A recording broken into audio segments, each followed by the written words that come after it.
നിയമസഭാ തെരഞ്ഞെടുപ്പ് കമ്മീഷൻ നടത്തിയിരുന്നു. അങ്ങനെ നോക്കുമ്പോൾ ഹരിയാനയിൽ ഒക്ടോബർ 1 തെരഞ്ഞെടുപ്പും ഒക്ടോബർ 4 അതിൻ്റെ ഫലപ്രഖ്യാപനവുമാണ്. ഇവിടെ BJP സംബന്ധിച്ചൊരു ജീവൻ മരണ പോരാട്ടമാണ്. BJP തുടർച്ചയായി ഭരിക്കുന്ന സംസ്ഥാനം, അതുകൂടാതെ തന്നെ ലോക്സഭാ തെരഞ്ഞെടുപ്പിൽ വലിയ പരാജയം നേരിട്ടൊരു സംസ്ഥാനം. ഇവിടെ ശക്തമായ മത്സരം കാഴ്ചവെക്കുന്നത് കോൺഗ്രസ്സാണ്, ആം ആദ്മി പാർട്ടിയുണ്ട്. ഒപ്പം തന്നെ ഇവർക്കെല്ലാം വെല്ലുവിളിയായിക്കൊണ്ട് ഒരു സമയത്ത് BJPയുടെ സഖ്യകക്ഷിയായിരുന്ന ദുഷ്യന്ത് ചൗട്ടാലയുടെ JJP എന്നൊരു പാർട്ടി കൂടിയുണ്ട്. നിലവിൽ അവർക്ക് 10 MLA-മാരുണ്ട്.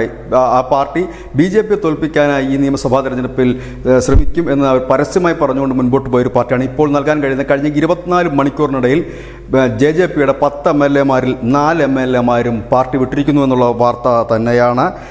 രാംകരൻ കല, ദേവീന്ദർ ബബ്ലി, ഈശ്വർ സിംഗ് തുടങ്ങി 4 MLA-മാരാണ് പാർട്ടി വിട്ടിരിക്കുന്നത്. കൂടുതൽ MLA-മാർ ഇന്ന് പാർട്ടി വിടുമെന്ന് പറയുന്നു. ഇവർ ഏത് പാർട്ടിയിലാണ് ജോയിൻ ചെയ്യുന്നത് അറിയില്ല എങ്കിൽ പോലും BJPയിൽ ജോയിൻ ചെയ്യാനുള്ള സാധ്യതകളുണ്ട് എന്ന് ദേശീയ മാധ്യമങ്ങൾ പറയുന്നു. ഏതായാലും BJPക്ക് ഇവരുടെ ഒരു പിളർപ്പ് അല്ലെങ്കിൽ MLA-മാർ പാർട്ടി വിട്ടത് വലിയ ആശ്വാസമായി മാറിയിരിക്കുന്നു. കാരണം കഴിഞ്ഞ ലോക്സഭാ തെരഞ്ഞെടുപ്പിൽ, ഇപ്പോൾ നടന്ന ലോക്സഭാ തെരഞ്ഞെടുപ്പിൽ 10-ൽ 5 സീറ്റ് മാത്രമേ BJPക്ക് നേടാൻ കഴിഞ്ഞുള്ളൂ. അതിന് മുൻപ് നടന്ന ലോക്സഭാ തെരഞ്ഞെടുപ്പിൽ 10-ൽ 10ഉം BJP നേടിയിരുന്നു. ഏതായാലും ഈ JJPയുടെ പിളർപ്പ് ഒരു വലിയ പിളർപ്പ് തന്നെ, JJP എന്ന പാർട്ടിയുടെ തന്നെ നിലനിൽപ്പിനെ ചോദ്യം ചെയ്തുകൊണ്ടുള്ള വലിയ പിളർപ്പ് തന്നെയാണ് സംഭവിച്ചിരിക്കുന്നത്. News desk news India Malayalam.